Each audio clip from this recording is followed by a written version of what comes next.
Je crois que les histoires, c'est comme les cadeaux. Il y a celles qu'on raconte pour les autres et celles qu'on raconte pour nous. C'est le sport le plus dur, tout le monde te le dit. Si tu prends n'importe quel sportif de n'importe quel niveau qui voit une étape du Tour de France, il dit mais c'est bien plus dur que mon sport, ils le disent tous. Moi, c'est ça qui m'effraie le plus, je crois. Ne plus pouvoir raconter mes histoires préférées. Que je parte, moi, soit. Mais elle, pourquoi elle ne resterait pas? Pour moi, le plus grand potentiel, la plus grande classe, c'est Anquetil. Le mec qui gagne une course par étape de 7 jours. Hein, critérium du Dauphiné. Et qui le lendemain, sans dormir, il a dû dormir 2 heures dans la nuit, fait Bordeaux-Paris, 500 et quelques kilomètres. Et il gagne Bordeaux-Paris. Donc il gagne les 2 courses de suite. Là aussi, il y a beaucoup de choses à dire. François, ça te dit qu'on la raconte ensemble, celle-ci?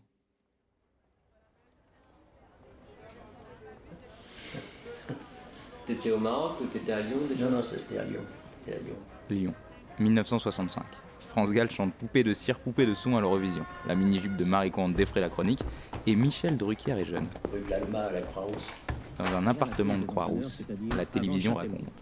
Peloton groupé, une véritable équipe de football, 11 ensemble, non, puisque Denson, avant Châtellerault, a démarré, sauté le premier dans le sillage de son entraîneur, suivi par Pamard, Lefebvre et un peu plus loin par Anhart. On est au printemps et c'est la 64e édition de Bordeaux-Paris, dit la course qui tue. Une folie de 600 km d'une traite, qui commençait le matin à 2h30 et qui se divisait en 2 parties. La première, en soliste, jusqu'à Poitiers, dans la nuit, et la seconde où les coureurs prenaient l'aspiration derrière des genres de Solex++ pour fendre l'air à plus de 50 km/h jusqu'à Paris. Devant le poste, François a presque 20 ans. C'est la première échappée.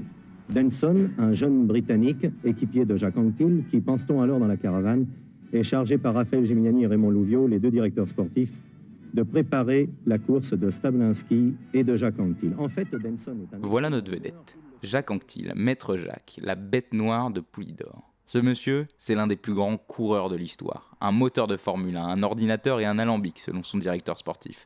Une machine à rouler, capable d'un perfectionnisme froid en course, comme d'un lâcher-prise tout épicurien, une fois cette dernière terminée. Un grand coup de champagne et de bière glacée, parce que la diététique stricte des champions de l'époque n'était pas pour lui, et que l'eau, je cite, « J'ai déjà essayé une fois d'en boire, mon estomac ne l'a pas supporté. » Pépin, au moment où la bagarre éclate, un saut de chaîne. Geste inhabituel chez lui, c'est lui qui doit réparer avant même l'intervention de son mécanicien, cela. Non mais c'est hallucinant. Ouais. Déjà aujourd'hui, Là, le cours t'étais dans le folklore. Ah ouais, et les mecs. C'est magnifique cela dit. Mais c'est... Mais qui devait réparer lui-même son... Ouais, oui, à la lampe. Ça, oui.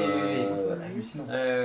Dans le peloton, Jacques Anquetil a quelques ennuis, il a du mal à s'adapter. Au cours de la nuit, à plusieurs reprises, il a manifesté son intention d'abandonner à son directeur Raphaël Gimignani. Et on dit même qu'une scène assez violente a opposé les 2 hommes, Jacques Anquetil reprochant alors à Gimignani de l'avoir fourvoyé dans cette galère. Nous reprenons là l'expression employée dans la caravane.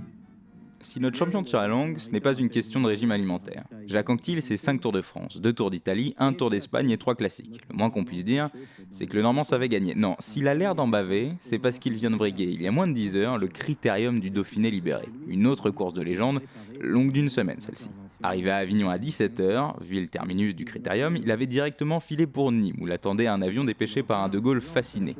La nuit même, à 2h du matin donc, il entamait la course qui tue, avec les 200 km de la veille dans les pattes, et l'engine carabinée que l'école du Dauphiné lui avait laissé en souvenir. Était-ce prémédité cette contre-attaque entre Anquetil et Stablinski? Certes non, puisque les 2 hommes avaient déclaré vouloir gagner l'un et l'autre le derby de la route. D'ailleurs, pour Jacques Anquetil, il n'y a pas de milieu. Ou il abandonnera, ou il gagnera. Jacques Anquetil démarre devant des milliers, des centaines de milliers de spectateurs. On a d'ailleurs estimé à plus d'1 million cet après-midi le nombre de Parisiens venus assister à la fin de course de Bordeaux-Paris. Et en 10 km, Jacques Anquetil relègue Simpson et Stablinski à plus d'1 minute. Il remporte le derby de la route pour sa première expérience. Ovationné par le public de Paris qui a retrouvé là toute son idole, a bien mérité du sport français. Il vient de réaliser sans aucun doute l'exploit le plus ahurissant de l'année. Anquetil avait son doublé. Dans l'appartement de Croix-Rousse, il y a des images de foule en liesse. François est de dos, mais je le sais ébahi. Il me l'a dit 56 années plus tard. Quand il lui avait demandé, il avait battu le record du monde de l'heure. 47 km 673 à l'époque, c'était exceptionnel. En 1 heure. Et en 1 heure. Et on lui dit il refuse d'aller pisser, et donc son record n'est pas reconnu. Et au moins, La marque l'opinion publique l'a reconnu, lui, le record. Et très logiquement, le truc la CIO n'a pas pu le reconnaître, le truc des cyclistes n'a pas pu le reconnaître. Et après, il lui demande alors, il paraît que vous êtes dopé, il dit que mais vous croyez que vous faites 47 km dans l'heure avec de l'eau minérale? C'est triste. Mais à l'époque, tu te dopais comment? Tu prenais des amphétamines et tu te piquais de la cortisone dans les fesses. Ouais. C'est tout. Mais quand je lui ai raconté l'histoire d'Anctil, tu savais, pour lui c'est unique quoi. Tu ne peux pas faire ça, pas possible. Tu ne peux pas gagner une course avec tout ce que c'est GIS, qui est une course d'une semaine, longue, pénible, avec tout ce qui va se passer sur le plan mobilisation, etc.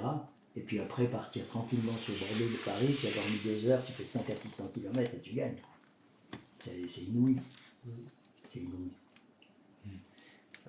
C'est un des exploits d'Anctil. Vous mangerez ça les mecs? Bon, je vais y aller hein les mecs.